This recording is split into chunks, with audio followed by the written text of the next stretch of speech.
Nah, sesampainya di depan cermin itu, Mbak Dian itu kaget banget ngelihat Eyang Mada itu turun dari kursi rodanya dan dia berdiri dan melangkah ke depan mendekat ke arah cermin tadi. Di depan cermin si Eyang Mada tuh rambutnya kan pendek ya, tapi dia tuh kayak gini gitu. Posisinya tuh kayak gini, tangannya itu seolah-olah dia tuh kayak lagi ngerapiin rambutnya yang panjang.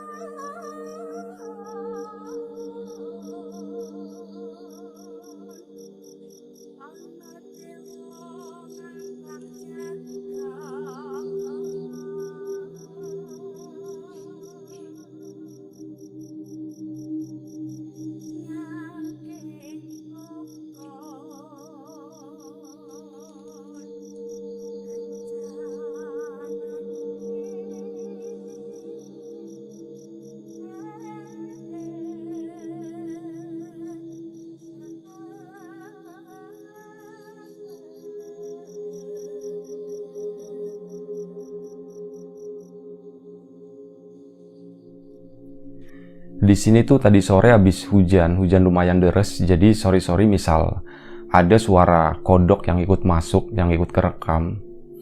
Dan cerita kali ini itu harusnya cerita untuk 2 atau 3 bulan ke depan, tapi rasanya pengen gue ceritain hari ini gitu. Karena di TV itu, di media ya, nggak cuma di TV, itu kita lagi rame ngomongin masalah Presiden Perancis ya. Dan cerita ini itu gue dapet waktu gue belajar di salah satu kebudayaan Perancis, pusat kebudayaan Perancis, namanya tuh CCF di daerah Bandung. Lokasinya tuh di depan BIP. Dan ya mungkin kawan-kawan yang dari Bandung tahu lah tempat ini. Jadi waktu itu gue ngambil satu kelas, kurang lebih durasinya tuh sekitar 3 bulan. Dimana di situ kita itu masuknya 2 kali seminggu. Di kelas itu tuh nggak terlalu banyak orangnya, cuman sekitar 15-20 orang, dimana itu didominasi sama ibu-ibu atau maksudnya cewek-cewek gitu yang usianya itu lebih tua dari usia gue waktu itu. Nah, udah gue akrab sama mereka dan kenal sama salah satu teman di sana, itu namanya Mbak Dian. Mbak Dian itu aslinya orang Kediri, cuman waktu itu dia juga baru merantau ke daerah Bandung. Nah, ada satu pengalaman menarik. Waktu itu biasalah kita itu ngobrol ringan-ringan, tapi ya biasa ujung-ujungnya itu pasti akan ada horornya juga. Dan waktu itu Mbak Dian itu cerita salah satu pengalaman yang menurut gue sendiri itu pengalaman yang serem, yang keren gitu. Jadi dia itu pernah kerja. Waktu itu usianya tuh masih sekitar 27 tahun dan belum menikah. Dia tuh kerja di sebuah keluarga di mana dia itu harus mengurus seorang yang udah jompo, orang yang usianya udah lanjut. Nah, itu tadi, disitulah gue tahu satu istilah, itu namanya pramurukti. Pramurukti itu tadi, kayak lebih, artinya tuh lebih kayak pekerjaan merawat, pekerjaan sebagai perawat. Tapi biasanya dipakai untuk itu tadi, merawat orang-orang yang udah sepuh. Nah, Mbak Dian itu ditawari sama salah satu, bukan temen sih, dia tuh dapat info dari temennya lagi, ada yang lagi nyari itu tadi perawat. Sementara waktu itu Mbak Dian memang lagi butuh kerjaan. Akhirnya diambil lah. Nah, yang menawarkan itu adalah Mbak Rike namanya. Mbak Rike itu adalah cucu dari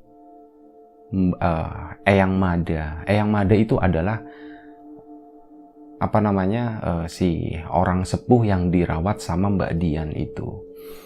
Diambillah sama Mbak Dian itu karena dari sisi bayarannya itu tuh memang sangat mencukupi. Di tahun itu pas gue denger gitu ya, bayarannya berapa Mbak? Dia kan cerita bilang mencukupi, terus ya iseng gue tanya kan, bayarannya emang berapa Mbak? Gitu.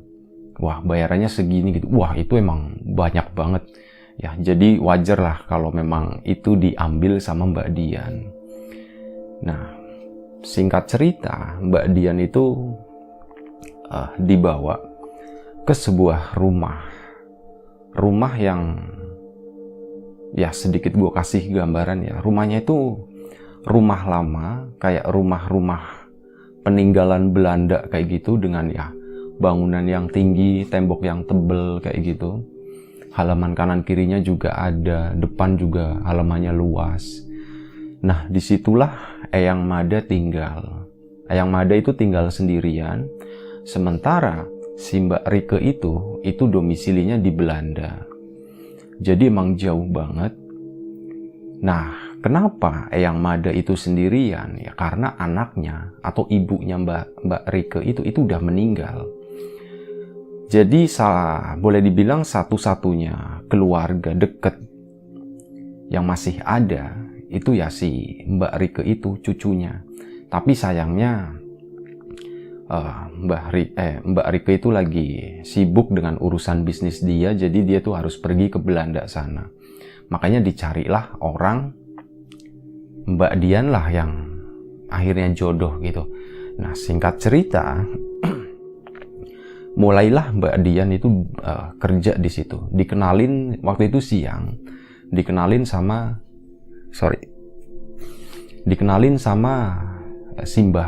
si Eyang Mada ya, manggilnya tuh Eyang Mada. Gue suka lupa terus sama mbah-mbah gitu ya. Ya, dikenalin sama Eyang Mada waktu itu untuk menunjukkan rasa sopan kayak gitu.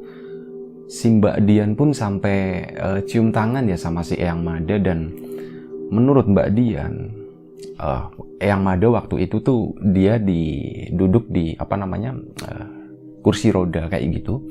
Jadi Eyang Mada itu udah lumpuh, dia duduk di kursi roda, dan kalau digambarin sepintas fisiknya itu udah kurus ya, kayak ya kebanyakan orang tua gitu. Udah kurus, rambutnya pun udah putih semua, dan rambutnya itu dipotong pendek kayak gitu. Dia itu seringnya itu make kayak daster, baju terusan kayak gitulah. Dan wajahnya itu sangat bersahabat. Wajahnya tuh sangat adem kalau dilihat. Jadi matanya tuh agak sipit kayak gitu, kulitnya putih, bersih meskipun keriput, tapi kebayang lah waktu mudanya itu boleh dibilang si Eyang Mada itu cantik banget.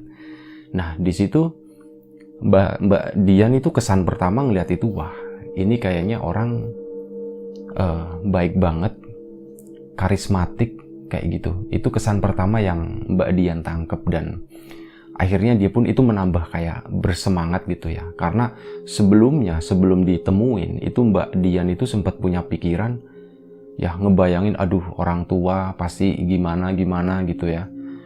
Ya intinya Mbak Dian itu mau kerja karena duitnya doang gitu waktu itu. Tapi ternyata itu enggak. Kesan pertama itu bagus banget.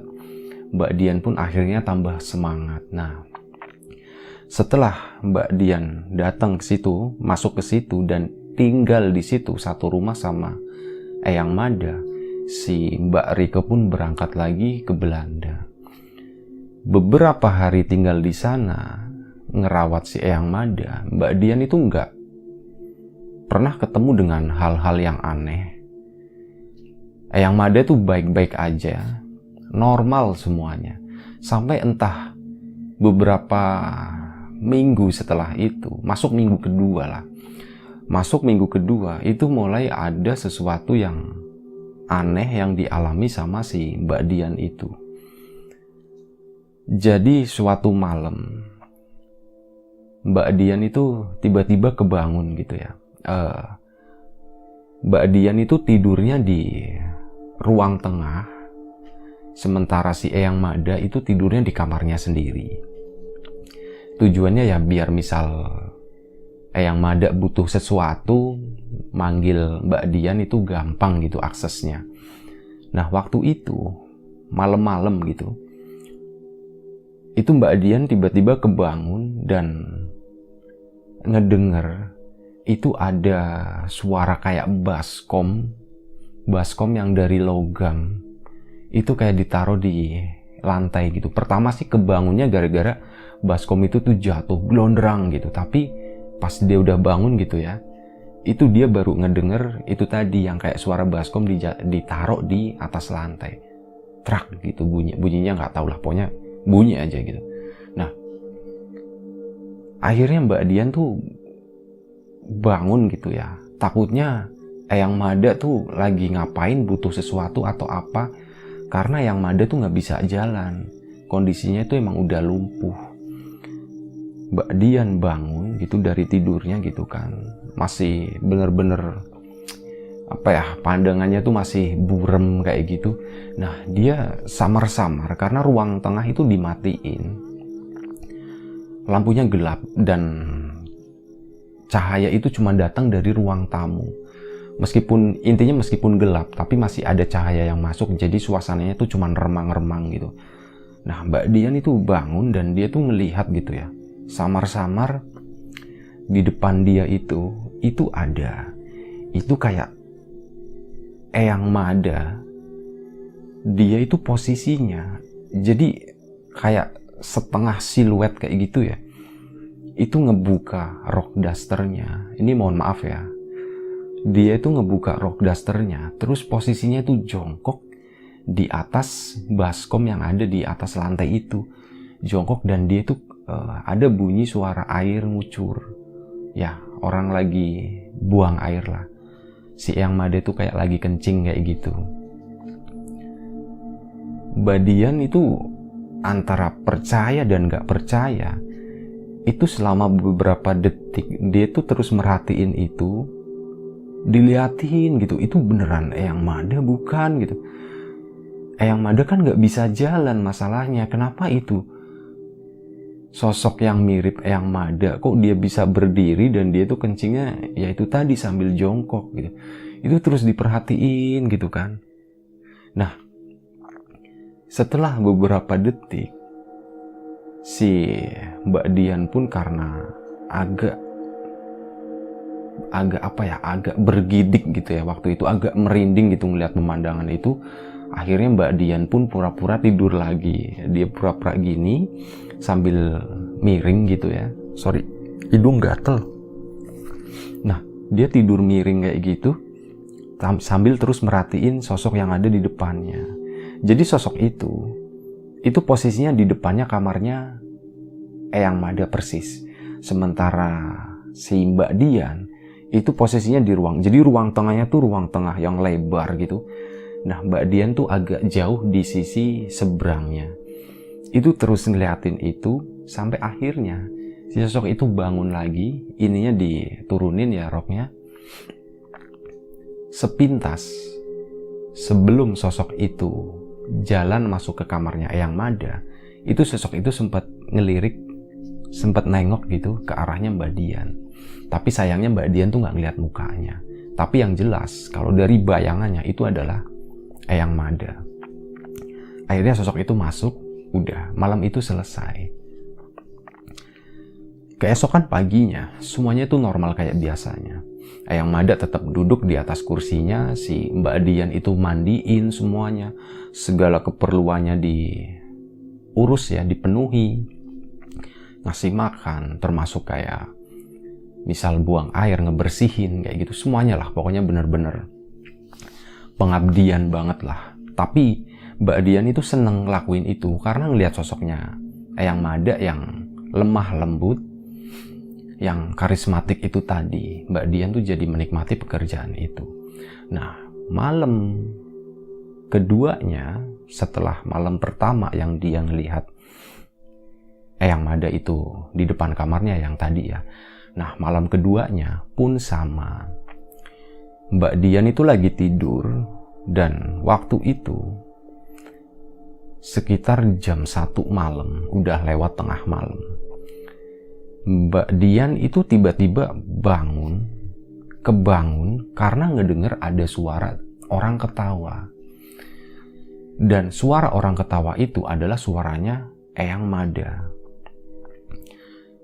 Mbak Dian bingung gitu ya, waduh, Eyang Mada bangun tengah malam. Nah, waktu Mbak Dian bangun, dia kan ngelihat lagi kan ke arah kamarnya si Eyang Mada itu ngelihat Eyang Mada tuh masih di kursi rodanya, itu keluar dari kamar gitu ya, dan dia itu ketawa-tawa gitu, hihihi. Aduh, ketawanya tuh bukan ketawa yang normal ya, ketawanya tuh agak cekikikan, agak meringkik. Gimana ya, gue sendiri agak susah buat nyontohin. Mungkin kalau ya cewek itu lebih bisa kali, karena gue cowok agak susah buat meraktekin itu. Pokoknya bayangannya tuh kayak gitu, ketawanya tuh cekikikan, meringkik kayak gitu, ketawa yang aneh, ketawa yang nggak wajar. Itu tuh sambil ngedorong kursi rodanya. Jadi Eyang Mada tuh yang lumpuh tuh cuman dari perut ke bawah ya, tangannya tuh masih bisa jalan. Nah, dia dorong kursi rodanya itu menuju ke satu tembok tepat di depan kamarnya. Jadi di depan kamarnya itu, di tembok itu ada cermin besar di mana si Eyang Mada itu biasa ngaca di situ. Nah, sesampainya di depan cermin itu, Mbak Dian itu kaget banget ngelihat Eyang Mada itu turun dari kursi rodanya dan dia berdiri dan melangkah ke depan mendekat ke arah cermin tadi. Di depan cermin si Eyang Mada tuh rambutnya kan pendek ya, tapi dia tuh kayak gini gitu. Posisinya tuh kayak gini, tangannya itu seolah-olah dia tuh kayak lagi ngerapiin rambutnya yang panjang. Sementara rambutnya tuh nggak ada, bener-bener pendek, cuman tangannya doang kayak gitu. Nah, si Mbak Dian ngeliat kayak gitu kan, dia bengong gitu kan, bingung. Ini Eyang Mada itu kenapa gitu. Jadi Mbak Dian tuh cuman bisa ngeliatin doang, dia nggak berani bersuara sama sekali. Lebih tepatnya tuh, ini Eyang Mada atau bukan gitu. Itu masih pertanyaan. Sementara Mbak Dian itu belum berani nanyain ke Eyang Mada langsung pas pagi tadi. Nah, akhirnya terus diliatin gitu kan. Pura-pura tidur lagi gitu. Posisinya tiduran miring gitu sambil setengah merem, dia kayak ngintip kayak gitu. Itu terus merhatiin si sosok Eyang Mada yang lagi berdiri di atas di depan cermin tadi. Nah, tiba-tiba setelah itu dia udah ngerapiin rambut ya. Si Eyang Mada itu belok kanan. Kayak ya boleh dibilang posisinya tuh menghadap ke arahnya Mbak Mada. Dan dia itu jalan, tapi jalan itu tangannya begini nih. Tangannya begini, kakinya, jalannya itu jinjit. Kayak gini, kayak orang lagi mengendap-ngendap gitu. Jalan begini. Itu ngedeket ke arahnya si Mbak Dian. Dan Mbak Dian di situ tuh udah katanya udah bener-bener ketakutan. Ini tuh aneh banget ya. Apa yang dilihat siang sama apa yang dialami malam itu beda banget. Itu si sosoknya si Eyang Mada itu makin ngedeket sampai si Mbak Dian itu bener-bener yakin kalau itu adalah Eyang Mada. Gara-gara saat jalan itu pas mukanya itu kesorot sama lampu yang ada dari ruang tamu. Pas gini nyorot itu kelihatan, wah bener itu Eyang Mada. Tapi ada sesuatu yang aneh di mukanya. Mukanya tuh jadi kayak udah bukan muka yang dia kenal lagi. Bukan muka kayak pas siang dengan karismanya, dengan manisnya, dengan lembutnya, itu udah beda banget katanya. Malam itu tuh lebih kayak mukanya, mimiknya tuh kayak menyeringai kayak gitu. Kayak senyum lebar, giginya kelihatan gitu ya. Dan tatapannya tuh kosong. Sambil jalan begini, ngedeketin ke Mbak Dian. Mbak Dian cuman diem aja gitu, dia berdoa dalam hati. Dan setelah sosok si Eyang Mada itu ngedeket, tiba-tiba dia balik badan dan ngelanjutin jalan lagi jinjit kayak gitu. Nyampe sana dia putar balik lagi, itu kayak muter bolak-balik. Udah gitu doang sampai beberapa putaran udah selesai. si Eyang Mada itu jalan masuk ke dalam kamar. Dan setelah itu udah nggak kedengaran lagi, udah nggak terjadi apa-apa lagi. Akhirnya Mbak Dian itu tidur. Jadi malam kedua itu selesai, cuma dikasih lihat seperti itu. Esok paginya, Mbak Dian itu coba nanya gitu ke Eyang Mada. Eyang, mohon maaf sebelumnya. Dian tadi malam, udah 2 malam, itu ngelihat Eyang kalau malam itu bangun. Kenapa Yang? Apa nggak bisa tidur gitu? Nah si Eyang Mada tuh bilang, enggak, saya tuh tidur terus kalau malam gitu, nggak pernah bangun. Nah di situ Mbak Dian jadi bertanya-tanya lagi terus, yang malam itu tuh siapa gitu. Sementara Mbak Dian ya dia nggak tahu si Eyang Mada itu waktu dia ngelihat kan nggak tahu di kamarnya itu ada Eyang Mada lagi tidur atau enggak gitu. Cuman pengakuannya Eyang Mada itu dia nggak pernah bangun malam gitu. Ya udah, akhirnya ya udah wis, yang penting udah dapat jawaban seperti itu. Dan akhirnya malam harinya lagi Mbak Dian sama, dia udah capek ya, dia tuh tidur sore sekitar jam 8 itu biasanya udah tidur.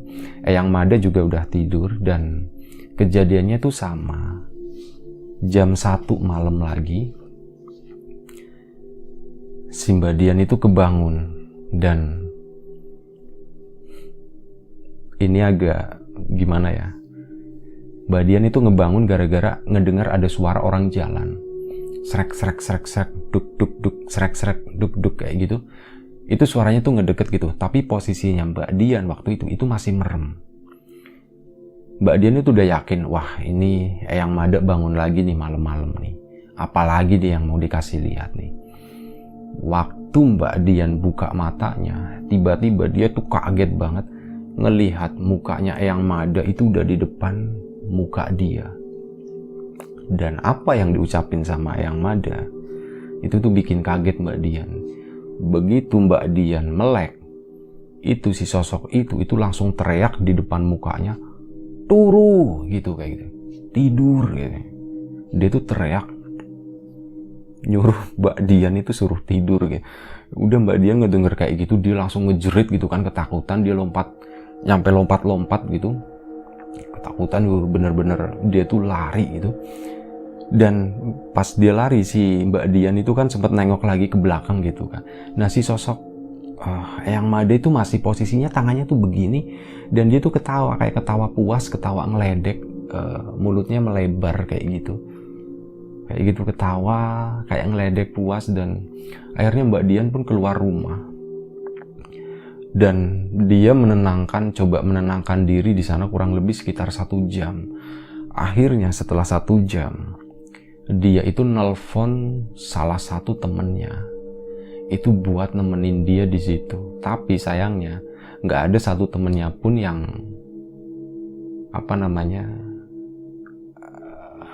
ngerespon gitu.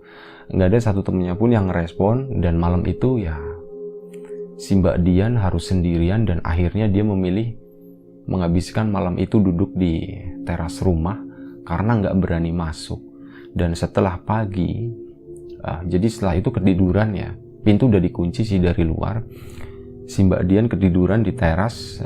Pas paginya masuk ke sana, itu Eyang Mada tuh lagi tidur di sana ternyata.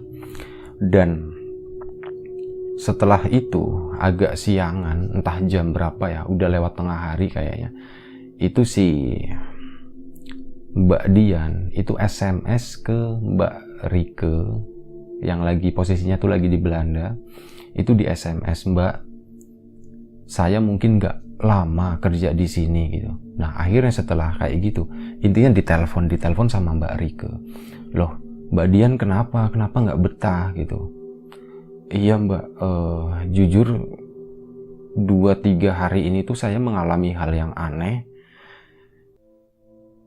Eyang Mada itu sering bangun tengah malam, dan Eyang itu melakukan ya kegiatan yang aneh, yang nggak masuk akal dan Eyang itu bisa jalan gitu. Nah, ngedenger kayak gitu, ya udah Mbak, sabar ya. Beberapa hari lagi, tunggu sampai 3 hari ke depan, saya akan pulang ke situ. Akhirnya, karena si Mbak Dian itu udah ketakutan, dia pun mau nggak mau dia harus nelpon temennya setelah izin sama Mbak Rike ya. Dan itu diperbolehkan. Intinya Mbak Dian itu ngajak temennya buat nemenin dia tinggal di situ.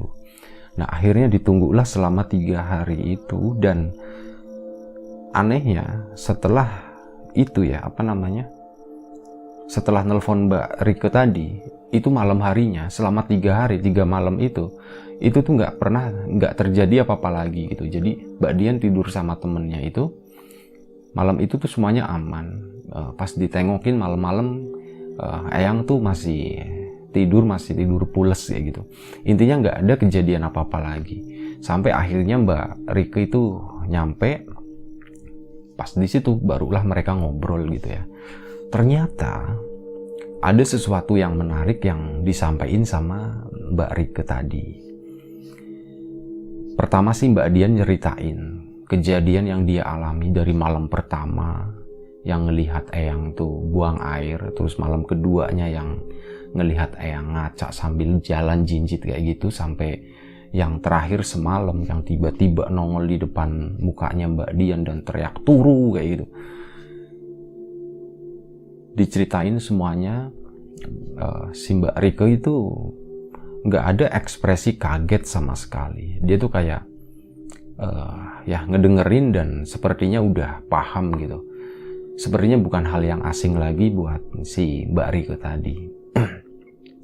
Sampai akhirnya Mbak Rike itu ngebuka kalau memang ada sesuatu yang aneh di diri Eyang Mada. Jadi menurut Mbak Rike, ya Eyang Mada itu sebenarnya udah meninggal. Wah, di situ Mbak Dian kan kaget banget.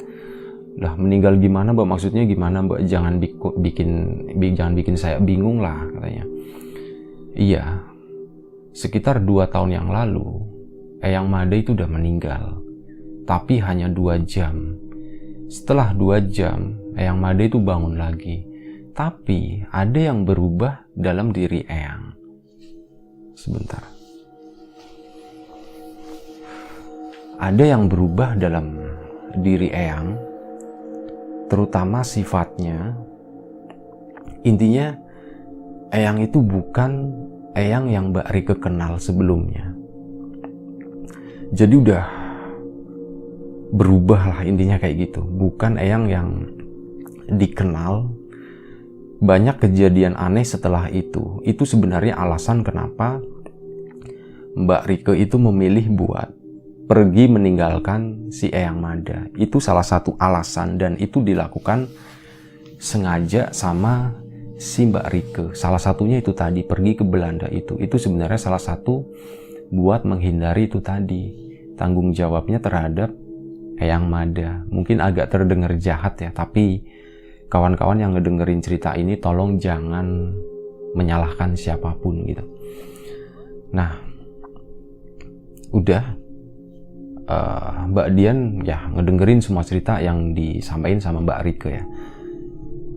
Ada kereta jam 11.15 biasanya. Sebentar ya.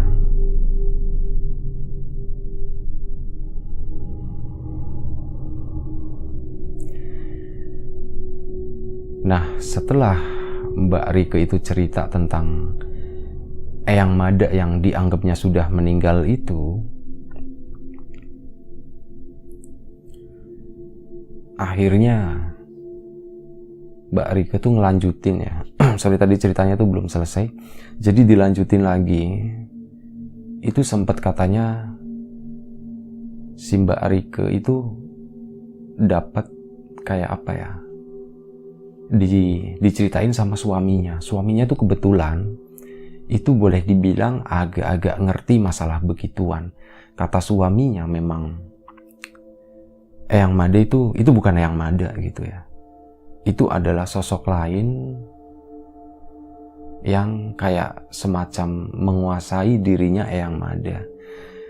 Jadi Eyang Mada itu memang sempat punya ilmu yang gak bisa gue sebutin nama ilmunya itu apa, dan itu tuh gak hilang, itu tuh masih nempel di sana. Dan benar apa yang kemungkinan benar apa yang dibilang sama Mbak Rieke, kalau Eyang Mada itu sebenarnya udah meninggal. Jadi yang hidup itu tuh cuman jasadnya doang, sementara jiwanya kayak gitu tuh udah bukan punya Eyang Mada lagi, itu udah orang lain, udah sosok yang lain gitu.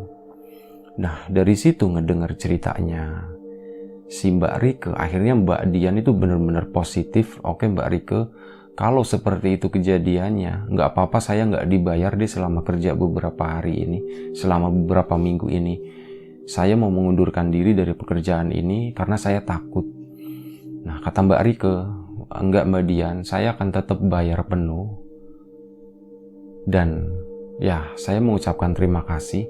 Kalau Mbak Dian bersedia, itu tunggulah beberapa hari gitu, karena saya butuh nyari penggantinya.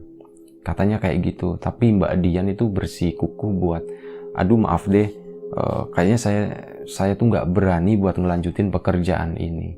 Dan ya akhirnya hari itu juga Mbak Dian itu pergi pamitan, sambil pamitan sama Eyang Mada. Dan Eyang Mada pas dilihat di siang hari, itu adalah sosok yang berbeda dengan apa yang dilihat di malam hari. Itu balik lagi jadi sosok yang ramah, sosok yang lembut gitu. Sampai mau pulang pun balik lagi, Eyang, Dian pamit dulu ya gitu. Mungkin ya maaf kalau Dian punya salah, Dian nggak lama nemenin Eyang gitu, mohon maaf ya. Ya udah, si Eyang pun ngejawab, iya ndak apa-apa Dian, sehat-sehat ya. Bener-bener kayak orang tua gitu, orang tua yang baik banget gitu ya. Cium tangan, dan Mbak Dian pun akhirnya pergi dari tempat itu. Dengar-dengar itu udah ada, kata Mbak Dian ya, dengar-dengar itu udah beberapa hari kemudian itu udah ada penggantinya. Tapi seperti itu, mereka tuh hanya bertahan ya seminggu dua minggu kayak gitu. Ya kurang lebih seperti itu ceritanya, cerita dari Mbak Dian. Dan memang gue belum izin buat nge-share cerita ini, karena setelah dari CCF itu gue udah gak pernah ketemu lagi dengan Mbak Dian tadi. Ya dimanapun Mbak Dian berada, sehat selalu. Terima kasih udah nge-share satu cerita, dan gue mohon maaf karena gak meminta izin buat nge-share cerita ini ke kawan-kawan semua. Kalau Mbak Dian nanti keberatan cerita ini diceritain lagi, ya gue bersedia buat ngehapus konten ini. Terima kasih buat kawan-kawan semua yang udah mau dengerin, mau nonton video ini. Mungkin ceritanya nggak terlalu serem, hantunya tuh nggak yang wah-wah gitu ya. Tapi semoga ada satu pelajaran yang bisa kita ambil dari cerita ini. Sekali lagi terima kasih banyak. Mohon maaf jika masih banyak kekurangan di sana sini. Mohon maaf jika telat balas komennya. Jaga kesehatan kawan-kawan semuanya. Assalamualaikum warahmatullahi wabarakatuh.